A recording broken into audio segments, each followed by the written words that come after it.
오래 참으면 관원도 설득할 수 있나니 부드러운 혀는 뼈를 꺾느니라. 너는 꿀을 보거든 조카리만큼 먹으라. 과식함으로 토할까 두려우니라. 너는 이웃집에 자주 다니지 말라. 그가 너를 싫어하며 미워할까 두려우니라. 자기의 이웃을 쳐서 거짓 증거하는 사람은 방망이요 칼이요 뾰족한 화살이니라. 환난 날에 진실하지 못한 자를 노래하는 것은 부러진 이와 위골된 발 같으니라. 마음이 상한 자에게 노래하는 것은 추운 날에 옷을 벗음 같고 소다 위에 식초를 부음 같으니라. 내 원수가 배고파하거든 음식을 먹이고 목말라 하거든 물을 마시게 하라. 그리하는 것은 핀수칠 그의 머리에 놓는 것과 일반이요 여호와께서 내게 갚아주시리라. 북풍이 비를 일으킨 같이 참소하는 여는 사람의 얼굴에 분을 일으키느니라. 다투는 여인과 함께 큰 집에서 사는 것보다 움막에서 혼자 사는 것이 나으니라. 먼 땅에서 오는 좋은 기별은 목마른 사람에게 냉수와 같으니라. 의인이 악인 앞에 굴복하는 것은 우물이 흐려짐과 샘이 더러워짐과 같으니라. 꿀을 많이 먹는 것이 좋지 못하고 자기의 영예를 구하는 것이 헛되니라. 다 같이 읽겠습니다. 자기의 마음을 제어하지 아니하는 자는 성읍이 무너지고 성벽이 없는 것과 같으니라. 아멘. 제가 오늘 말씀의 주제를 좀 나누기 전에 먼저 소개하고 싶은 내용이 있는데 이런 겁니다. 이게 이제 제임스 닥슨이라는 사람이 쓴 글에 있는 내용인데, 아마 여러분들 다 인도에 있는 타지마할을 아실 거예요. 이게 무굴 제국의 황제인 샤자한이 만들었던 건축물이거든요. 이게 얼마나 대단한 건축물이냐면 이게 2만 명이 넘는 사람을 동원해서 22년이 걸린 건축물입니다. 근데 이게 굉장히 놀랍게도 정말 잘 지었어요. 그러니까 이거를 지금 딱 반으로 쪼개보면 좌우 대칭이 완벽할 정도로 만들었다라는 거죠. 정말 쉬운 게 아니잖아요. 그런데 놀랍게도 이 건축물의 목적이 뭔지 다 아시죠? 이게 어떤 대단한 목적을 위해서 만든 건축물이 아니고요. 약간 하울링이 일어나는 것 같아요. 그러니까 엄청 대단한 목적을 위해서 만든 게 아니고 오직 이게 딱 한 사람을 위해서 만든 건축물인데, 그게 누구냐? 당시 왕이었던 샤자한에게 두 번째 부인인 뭄타즈 마을이 있었어요. 그런데 이 여인이 죽자 왕이 이 여자 시신을 넣겠다고 만든 무덤이 타지마할이에요. 그러니까 지금 우리 사고방식으로 보면 너무 황당한 거죠. 만약에 요즘처럼 국민이 주권을 가지는 사회에서 일어날 수도 없는 일이긴 한데 대통령이 이런 건축물을 세금을 가지고 만들겠다? 이거 되지도 않거니와 만약에 이걸 시도라도 하기라도 하면 그냥 즉시 탄핵을 당하죠. 그런데 말은 안 되는데 당시가 절대 왕정이니까 이런 일도 일어나는 건 같아요. 그런데 100번을 양보해서 문화가 다르니까 이런 일이 일어날 수도 있다라고 하죠. 그런데 이 타지마할이 너무 황당한 진실이 있는 거예요. 그게 뭐냐? 제가 아까 말씀드린 대로 샤자한이 이 엄청난 건축물을 지은 이유는 내 아내의 시신을 그 안에 넣겠다. 왜냐하면 그 당시만 해도 영의 부활은 믿었거든요. 육의 부활은 안 믿는데 영의 부활은 믿었어요.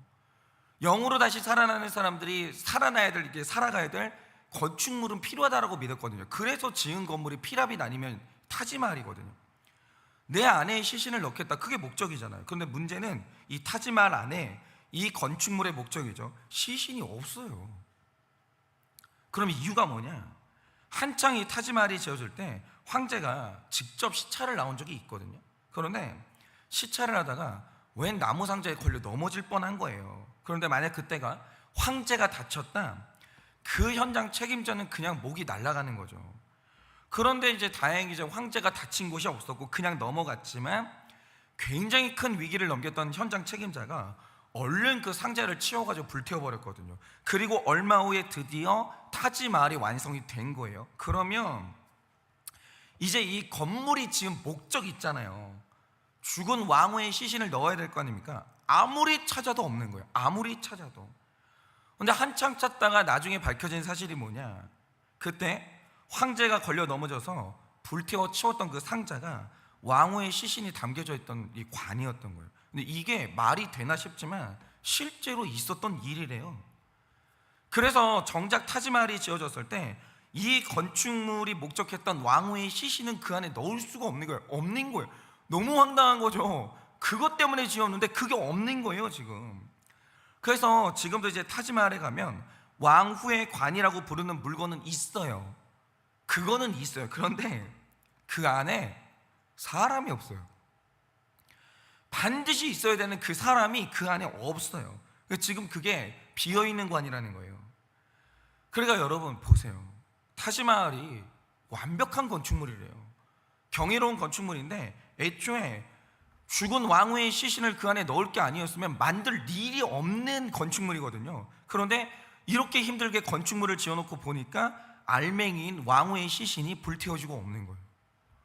그래서 지금 그 건축물이요, 쓸데가 없어요.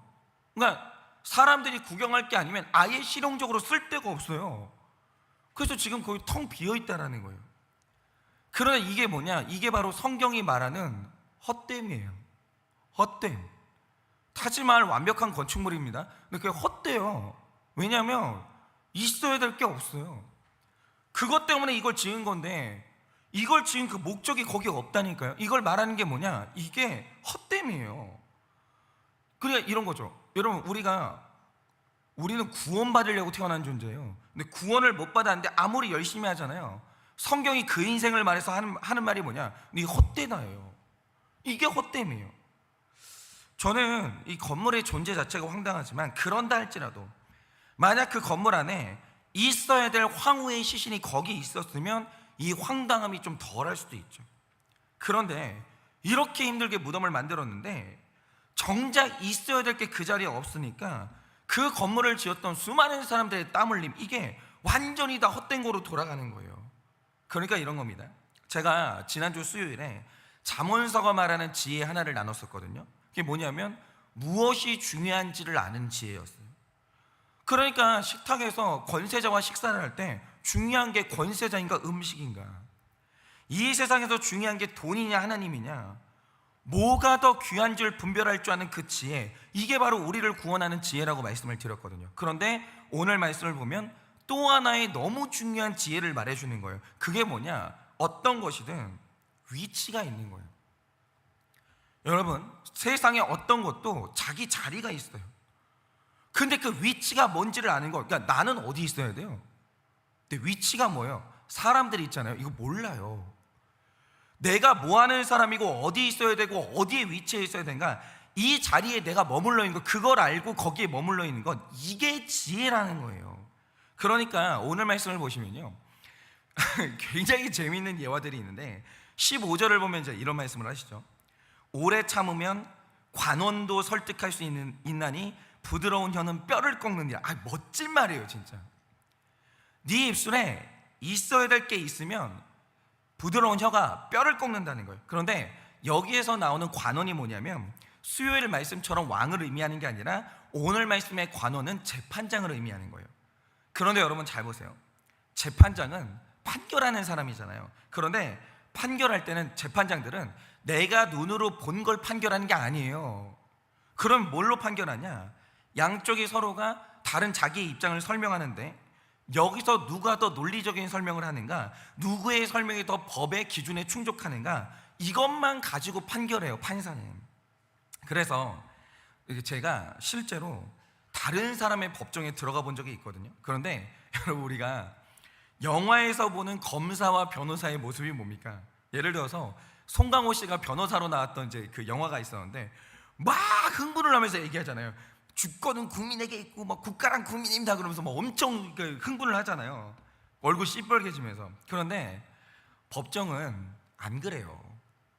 실제 법정은 안 그래요. 아예 법정은 감정 다 빼요. 검사도 그렇고 변호사도 그렇고 아예 감정을 완전히 다 빼요. 그리고 서로가 아주 차분한 상태에서 오직 사실하고 논리만 오고 가요.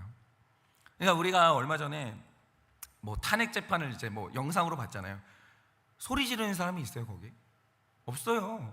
굉장히 드라이하게 그냥 사실, 논리 이것만 그냥 왔다 갔다 하는데 굉장히 격한 말을 할 법도 한데 톤이 높아지지 않아요. 아주 차분하게 얘기를 해야 돼요. 그런데 그렇게 하는 이유가 뭐겠습니까? 법정은 감정 하나도 안 중요해요. 증거, 논리 이 두 개만 완벽히 중요해요.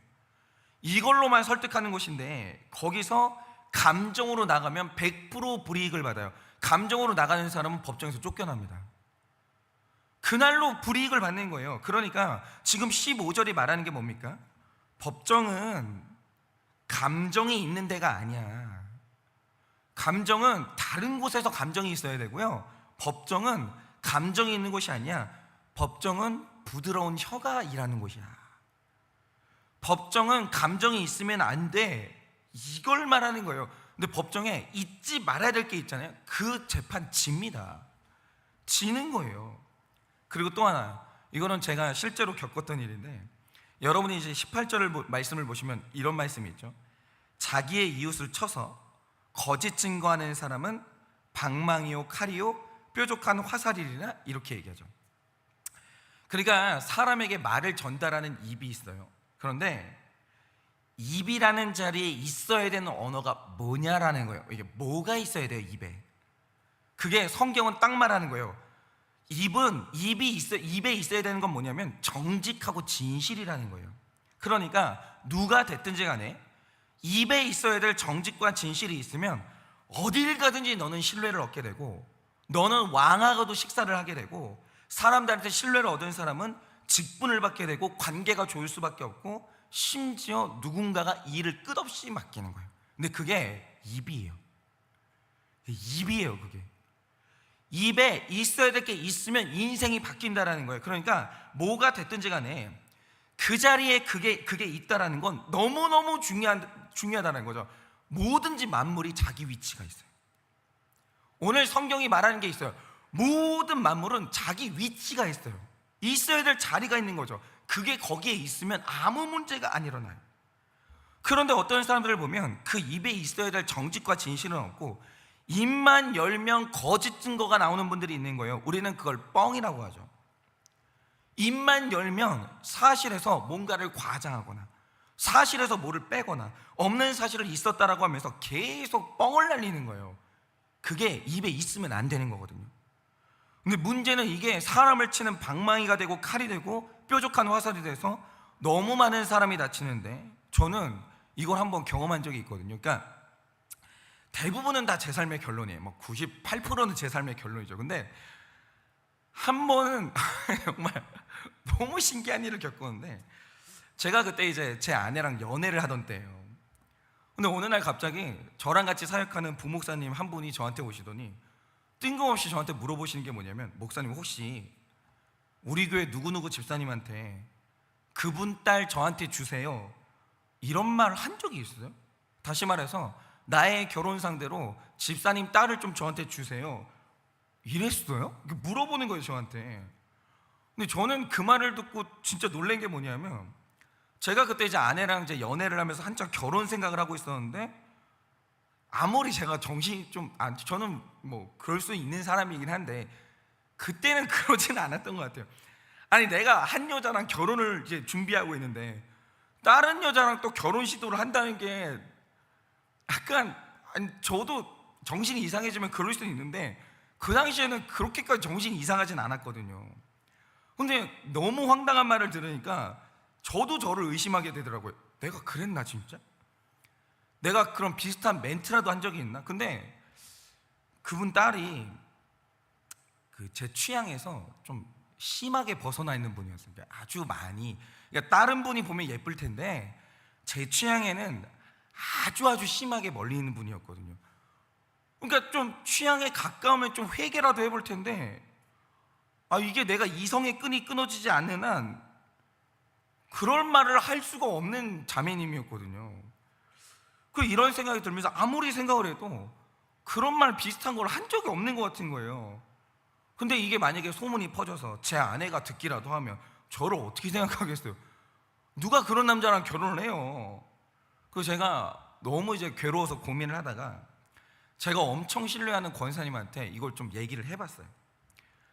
제가 이제 이런 얘기를 들었는데 저는 어떻게 해야 돼요? 그러니까 그 권사님이 하시는 말씀이 뭐냐면, 그 집사님 또 그러네, 이러시는 거예요. 그러니까 이분이 교회 안에서는 그러고 다닌 게 한두 번이 아니었고 이미 여러 사람이 당기기 때문에 아무도 믿어줄 사람이 없으니까 목사님 걱정하지 마시고, 더 중요한 게 뭐냐면 우리 교회 목사님한테 관심 갖는 사람이 아무도 없기 때문에 과도하게 신경 쓰지 말라고 그러시더라고요. 그러니까 제가 이제 그 말 듣고 안심도 되고, 근데 이유를 알 수는 없는데 기분은 나쁘고 하여튼 그랬어요.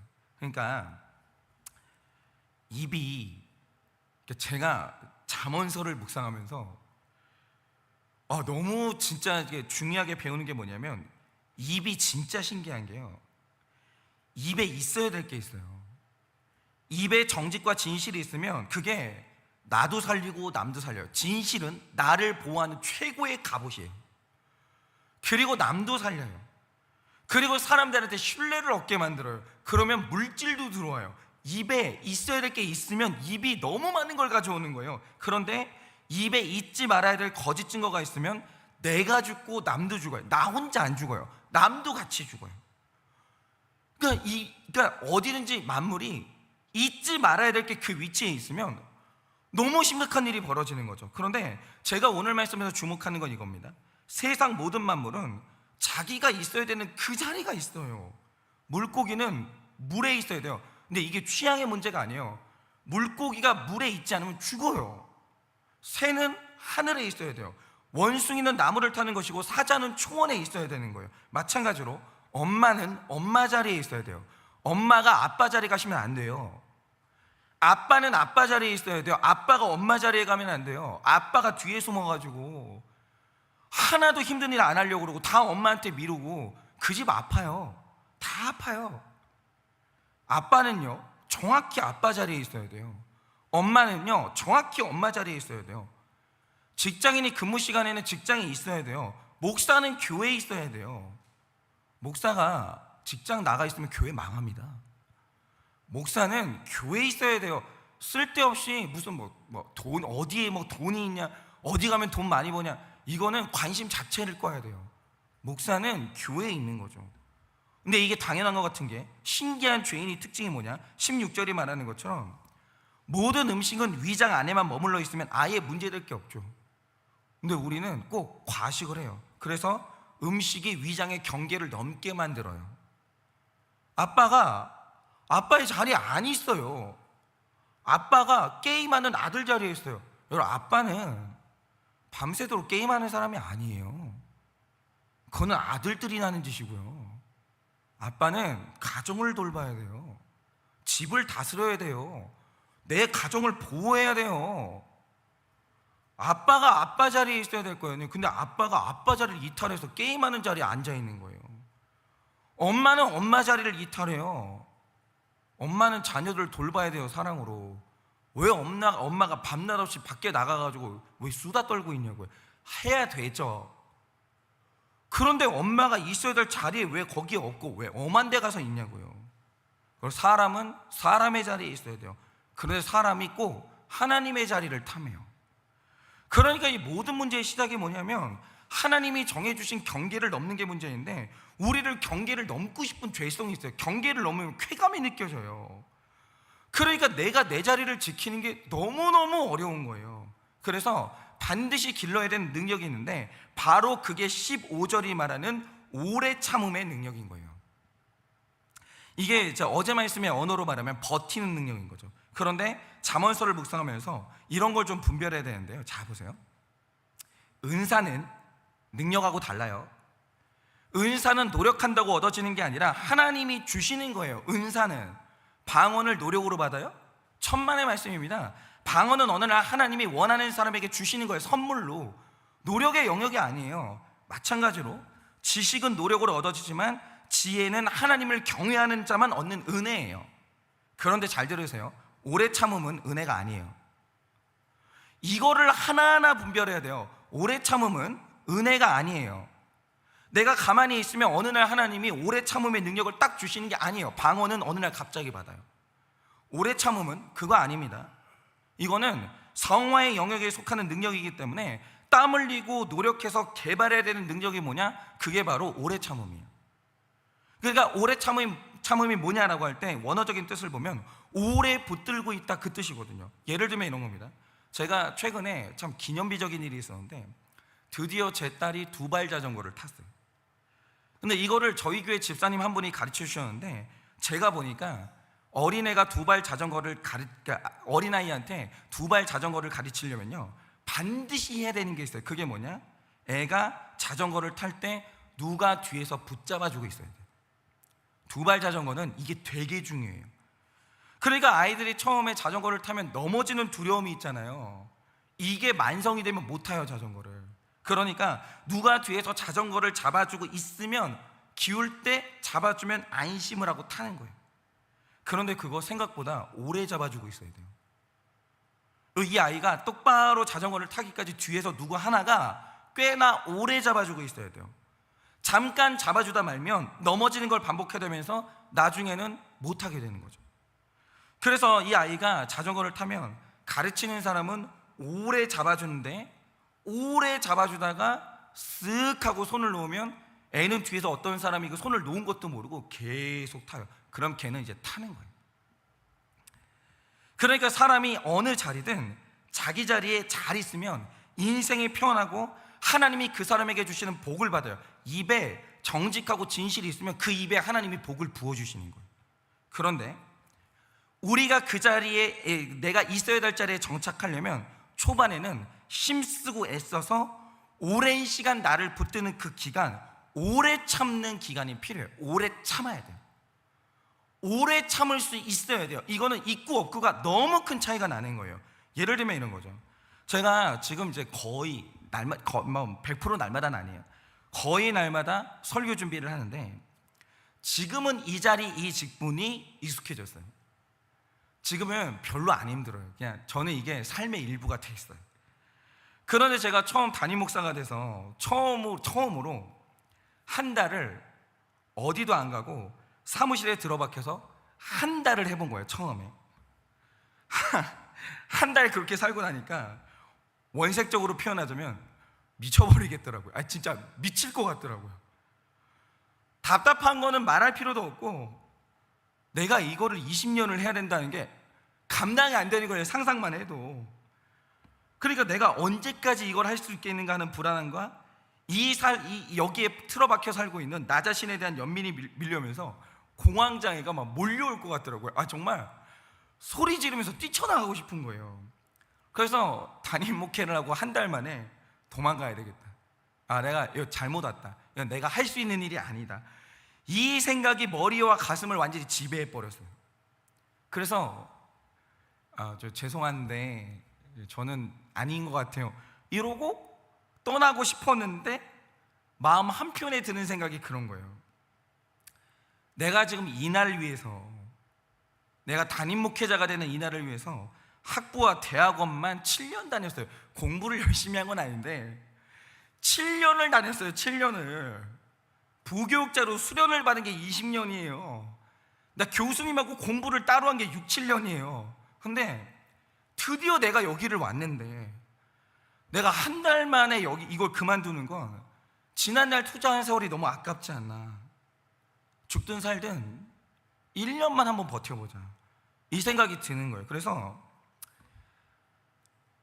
진짜 그냥 머리를 비웠어요. 생각을 안 했어요. 생각하면 너무 괴로워지기 때문에 그냥 생각 자체를 버렸어요. 이를 악물고 1년 동안 의자에다 몸을 붙들어 놓고 그냥 마음을 붙들어 놨어요. 그냥 살았어요. 생각하면 너무 우울해지니까 생각 자체를 안 했어요. 그런데 신기한 게 뭐냐면 1년이 지나니까 이게 적응이 되더라고요. 못할 줄 알았거든요. 못할 줄 알았는데 1년이 되니까 몸은 신기해요. 아무리 힘들고 낯선 환경이라 할지라도 오래 참고 있잖아요. 오래 붙들고 있으면 그거 반드시 적응됩니다. 그러면서 익숙해지고 슬슬 편해지는 거예요. 그러다 신기한 게 뭐냐면 어느 날은 어디 갔다가 사무실로 돌아오니까 마음이 편해지는 거예요. 그러면서 이게 2년 정도가 되니까 이 생활이 몸에 익으면서 이제 이 생활이 제 삶이 된 거예요. 그래서 제가 이 자리를 지킬 수가 있게 된 거죠. 목사가 목사 자리에 있을 수 있게 된 거예요. 근데 그게 그냥 되냐? 아니고요. 오래 참아야 돼요. 반드시 오래 참아야 돼요. 오래 안 참으면 이 능력을 갖추지 않으면 엄마가 엄마 자리 못 있어요. 아빠가 아빠 자리 못 있어요. 성도가 성도 자리에 못 있어요. 그런 게 모든 게 다 그러하다라는 거죠. 내가 결혼하면 가정에 있어야 돼요. 결혼했으면 가정에 있어야죠. 어딜 돌아다녀요? 일 끝났으면 집으로 가시라고요. 거기가 내가 있어야 될 자리예요. 성도는 주일에 예배 자리에 있어야 돼요. 목장 시간에는 목장에, 일할 때는 직장에, 그 자리에 내가 있어야 되거든요. 그게 거룩이에요. 그런데 어떤 자리든 나에게 주어진 자리에 내 자리가 되려면 초반에 나를 붙들어 매는 오래 참음의 능력은 반드시 필요해요. 근데 이거는 은사가 아닌 게 문제인 거예요. 기도를 열심히 한다고 여러분이 어느 날 없는 오래 참음이 있는 게 아니에요. 그냥 앉아 있어야 돼요. 큐티는요, 자주 말씀드리지만 머리로 하는 게 아니에요. 가슴으로도 하는 게 아니에요. 큐티는 엉덩이로 하는 거예요. 그냥 붙이고 그 시간에 앉아 있어야 돼요. 어느 자리든지 초반에는 지루해서 답답하고 더 좋은 자리가 보이면 뛰쳐나가고 싶은 욕구가 생겨요. 근데 오래 참아야 돼요. 참아야 돼요. 거기 있어야 돼요. 붙들고 있어야 되는 거예요. 그리고 일정 시간이 지나면 그 자리가 내 자리 됩니다. 내가 있어야 될 자리에 있게 되는 거예요. 그러면 반드시 복 받아요. 그 사람이 있어야 될 그 자리에 있기만 해도 복을 받는다는 거죠. 그러니 내가 있어야 될 자리인데 만약에 지금 뛰쳐나오고 싶은 곳이 있어요. 왜 안 그러겠어요? 목사는요, 뛰쳐나가고 싶을 때가 있어요. 유혹받을 때가 있고 막 그런 때 있죠. 막 순간순간 살다 보면 1년에 막 한 번 정도 경제적인 미래의 두려움이 확 몰려올 때가 있어요. 그러면 이게 내가 다른 일을 좀 해야 되는 거 아닌가? 목회도 하면서 다른 일을 해야 되는 거 아닌가? 내가 내 미래를 준비해야 되는 거 아닌가? 갑자기 이게 1년에 한 번 좀 확 몰려올 때가 있어요. 안 됩니다. 무슨 말씀? 거기 있어야 되는 거예요. 뛰쳐나오고 싶을 때가 있어요. 오래 참아야 돼요. 반드시 오래 참아야 돼요. 이건 감정의 문제가 아니에요. 이건 순수한 의지의 문제고 완벽하게 노력의 문제예요. 노력의 문제. 그냥 내 엉덩이를 거기 붙이고 꽉 붙들려 있어야 돼요. 일단 결혼했잖아요. 막 상대방이 너무너무 힘들잖아요. 너무너무 막 이 여자 이 남자랑은 내가 도저히 살 수가 없다. 그거 한 2년만 버티고 계시면 익숙해집니다. 다 익숙해집니다. 예, 그냥 결혼하셨으면 오래 참으시면 그것도 어느 날 이게 막 잔소리 듣다 안 들리잖아요. 허전해요. 다 참게 됩니다. 다 적응돼요. 오래 참으셔야 돼요. 그래서 여러분이 있어야 될 그 자리를 지키세요. 지키셔야 돼요. 그냥은 안 되고 오래 참음의 능력을 기르셔야 돼요. 받을 생각하지 마세요. 이거는 가만히 기도하고 있으면 하나님이 주시는 게 아닙니다. 그거는 땀 흘리고 울더라도 기르셔야 돼요. 그래서 그 자리에서 주시는 하나님의 복을 받으시는 여러분 되시기를 예수님의 이름으로 축원합니다. 제가 오늘은 이제 월요일마다 적용 질문 드릴 거예요. 그전에는 수요일이었는데 이제 월요일마다 적용 질문을 드릴 거예요. 적용 질문 드립니다. 내가 있어야 할 자리는 어디입니까? 내가 있어야 할 자리는 어디입니까? 그러니까 예를 들면 이런 거죠. 그러니까 전 작은 교회 목사잖아요. 제가 있어야 될 자리는 어디예요? 저는 무슨 막 높은 데 앉아가지고 막 지시하고 막 이런 데 있을 사람이 아니에요. 작은 교회 목사는 작은 교회 목사 자리가 있어요. 큰 교회 목사님이 흉내내면 큰일 나요. 이런 식으로 내가 있어야 될 자리가 어디냐라는 거예요. 경계를 넘은 것은 무엇이 있습니까? 경계를 넘은 것은 무엇입니까? 내 삶에 잊지 말아야 할 것이 있는 것은 무엇입니까? 내 삶에 잊지 말아야 할 것이 있는 것은 무엇입니까? 오래 참고 버텨야 하는 일은 무엇입니까? 오래 참고 버텨야 하는 일은 무엇입니까? 경계를 넘어서 당한 고난과 경계를 지켜 얻은 복은 무엇입니까? 경계를 넘어서 당한 고난과 경계를 지켜 얻은 복은 무엇입니까? 네, 이 시간에 제가 기도하고 축도함으로 예배를 마치겠습니다. 기도하겠습니다. 하나님은 늘 그 자리에 계십니다. 어디를 가지 아니하시고 늘 불꽃 같은 눈동자로 나를 지켜보시는 그 자리에 신실하신 주님이 늘 거기 계십니다. 성령 하나님 어디에 계십니까? 성령 하나님은 영원 무궁토록 우리 안에 계십니다. 성령님이 자리를 이탈하는 일이 없습니다. 성령 하나님은 늘 우리 안에 계십니다.